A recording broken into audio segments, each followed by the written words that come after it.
The feeding of the 5,000 is the only miracle that happens in all four Gospels. And all the things that Jesus does and says, and with all the things that people see him do, this is the miracle most often remembered and recorded in the Gospels. And rightfully so. It's an amazing story. It says so much to us who are still caught in liminal spaces. And think about it. These people in the story, they're in a deserted place with Jesus. They're there all day. And the disciples know that these people need to leave so they can go get food. People are starving. All of them are in liminal spaces. They can't stay where they are. They're in the in-between. Now, we say that this is the feeding of the 5,000, but verse 21 acknowledges that this number is for men only, and there's women and children present too. So let's just say for fun that half of the men there brought families. Those half average 2 kids per family. If you just do the math that way, we're at 12,500 human bodies who need to eat. This is a huge crowd that's clearly not practicing social distancing. But imagine 12,000 people marching towards something, towards someone, looking for a change to the old system, a change in leadership. They're looking for hope. But why? Because Jesus is healing everybody. Verse 14. When he went ashore, he saw a great crowd, and he had compassion for them and cured their sick. This is the first thing we need to see. People are following Jesus because they see him as someone who leads with compassion. He meets people where they are, as they are, but doesn't leave them there. This is the mark of an amazing minister. And it's something I've stressed to our staff over the years as the kind of ministerial staff we should want to be. The truly great ministers meet people where they are, as they are, but not to leave them there. They draw people forward, closer to God. Pastor Larry has this ability. He has a story for everything, which means he can meet people where they are, as they are. But he doesn't leave us there. Over his tenure here, he's brought us along, challenged us, served us, loved us, crafted in us sacred spaces we didn't even know we had. Larry retires at the end of this month after 44 years of full-time Christian ministry. He is what a great servant leader looks like. Now, before he goes and gets too big of a head, the difference between Larry and what Jesus actually does in Matthew 14 is Jesus heals people's illnesses. Larry can't do that. Jesus can, and he did. Jesus gave what he had to help the people around him. He was led with compassion, and he gave what he had to give. This is such an important point. Christians who seek to imitate Christ must be people who lead with compassion, ready to give what they have to those in need. And because Jesus does this, he earns the right to speak to the crowd. And this is the second thing that we need to see. Have you ever noticed that those who speak the most clearly into your soul do so because they've earned the right to speak into your life? Larry's done this.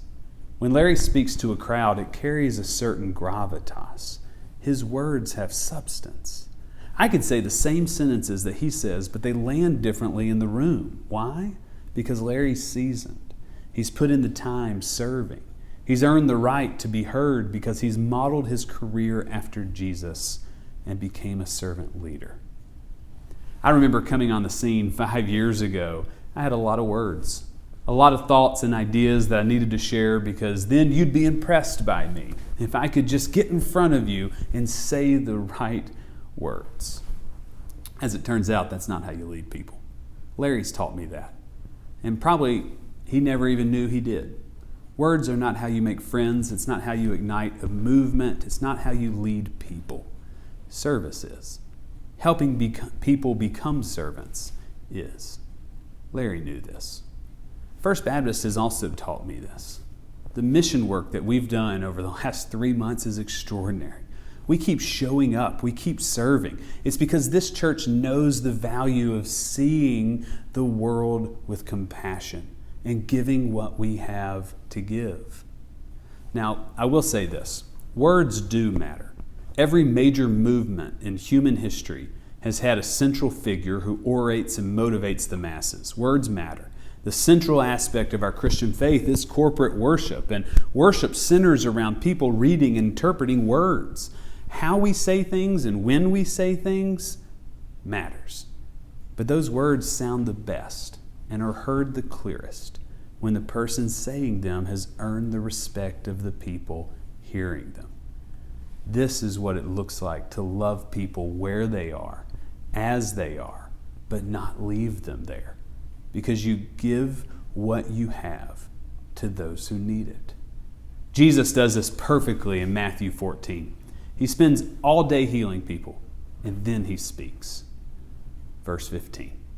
When it was evening, the disciples came to him and said, "This is the deserted place, and the hour is now late. Send the crowds away so that they may go into the villages and buy food for themselves." And Jesus said to them, "They need not go away. You give them something to eat." And they replied, "We have nothing here but 5 loaves and 2 fish. And he said, "Bring them here to me." Then he ordered the crowds to sit down on the grass. Taking 5 loaves and 2 fish, he looked up to heaven and he blessed and broke the loaves. And he gave them to the disciples. And the disciples gave them to the crowds. And all ate and were filled. And they took up what was left of the broken pieces, 12 baskets full. There's so much good here. When the numerology, 5 and 2 making a holy 7, and then for it to be blessed and it turns into the holy number of 12, in some ways this matters. The overflowing baskets brings back the abundance and scarcity conversation from 2 weeks ago. This matters. There's always enough for everyone when we encounter Christ. There's so many cool ways to think of this story. You can even think of it historically. Jesus is often considered and said to be the one whom the prophets wrote about. If you remember from 2 Kings 4, Elisha feeds a multitude, but feeds them barley.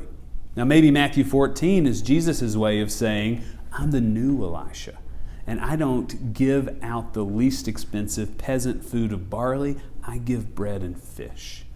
This matters. Now you could look at this story through a social study lens. Everyone eats their fill, and then there's leftovers. This matters. Think about some of Jesus' other miracles. He turns water into wine and leaves massive amounts of wine left over.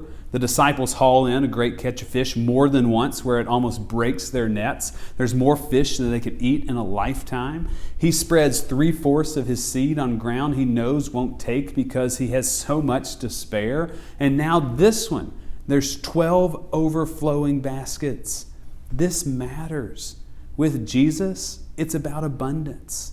He teaches us that God's love comes to us in abundance through compassion. God's love meets us where we are, as we are, but never leaves us there. This matters. A few years ago, I came across a social scientist who posed a new theory about this story.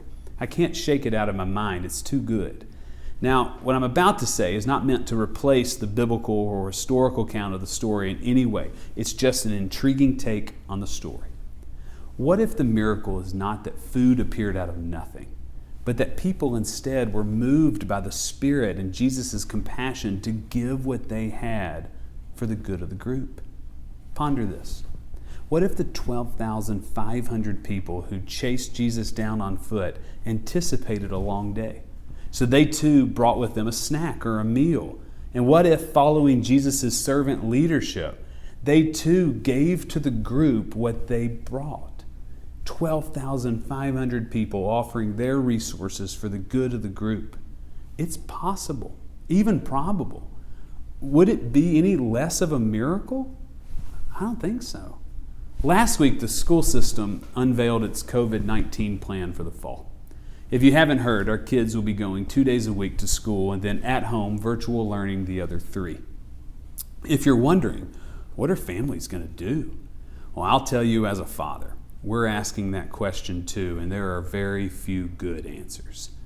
What I do know is this: the coronavirus is not done with us. It's here for a while longer, and we're going to be affected by what our schools have decided. thousands of kids from thousands of families are now juggling what to do next. This is liminal space. How will our community balance work and teaching from home and virtual learning? You can imagine the anxiety this produces for everyone. And it's not the school system's fault. There's not one person in that head office that wants this to actually be reality. But here we are. We're in this. And this is another moment of liminality affecting our entire community. So how best do we move forward in faith? And before I answer that, I want to say it's not just the school system. With the death tolls rising daily, positive cases of COVID-19 rising daily, over 50,000 new cases daily on a national scale this week alone, there's tons still affected and are wondering how to step forward in faith. Think about senior adults in nursing homes, small business owners, non-essential personnel who are still furloughed, first graders still trying to read, parents who work 9 to 5, daycare workers who have incredibly strict guidelines they have to follow. I mean, even this week, the PPP grants end for some who didn't extend, which means families will start losing paychecks that they were getting for the last 2 months. I mean, this liminal space that we're in, it is frightening and maddening, and it's prolonging, and it affects us all. So how do we move forward? Jesus shows us. We move forward with compassion. We give what we have in order to meet people where they are, as they are, never intending to leave them there. And this is what we must take with us today. We're in a world in which resources do seem scarce. Restaurants are closing, businesses are closing, jobs are being lost, work is hard to come by. It's scarce. We're all asking, do we have what we need? It might be that I don't have enough, but we do. As a community, we have things we can give. We can collect and give out. We can donate and serve. I think about us at First Baptist. We have space. We have educators. We could offer what we have for the good of those who need it. We can serve. Now, First Baptist can't serve thousands every single day, but we could give what we have and then pray that others will come alongside of us and do the same. We could all offer our resources for the good of the community. It's possible, even probable. Would it be any less of a miracle than what took place in Matthew 14? I think not. Imagine this. What if every family in Waynesboro had food to eat and their kids have a place to learn on the days off they're not in school? To do something on this scale would be a miracle. Well, I just happen to be someone who believes in miracles. And I just happen to believe God uses the willing to be miracles in others' lives. All we have to do is give what we have and to do it with compassion for the good of the group. Perhaps what Matthew 14 can teach us is that miracles happen because good people like you decide scarcity is no longer going to be your framework. Unity is, love is, abundance is. For what happens to you affects me, and our love is shown best when we serve one another. This is how we step forward out of liminality. And Jesus models this for us when he breaks bread in verse 19. Then he ordered the crowds to sit down on the grass. Taking 5 loaves and 2 fish, he looked up to heaven and blessed and broke the loaves, gave them to the disciples, and the disciples gave them to the crowds. We take what's ours, offer it to God as a blessing. God breaks it in order for it to be given. And somehow in this process, all people will be served. I'm not asking First Baptist to be Jesus. Jesus is already with us. I'm asking you to be a participant from the crowd.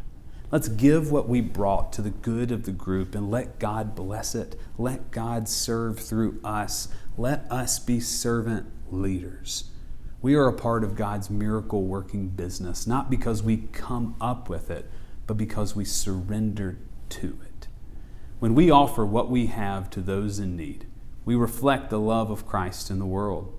And when others see this kind of love, they start reflecting it too.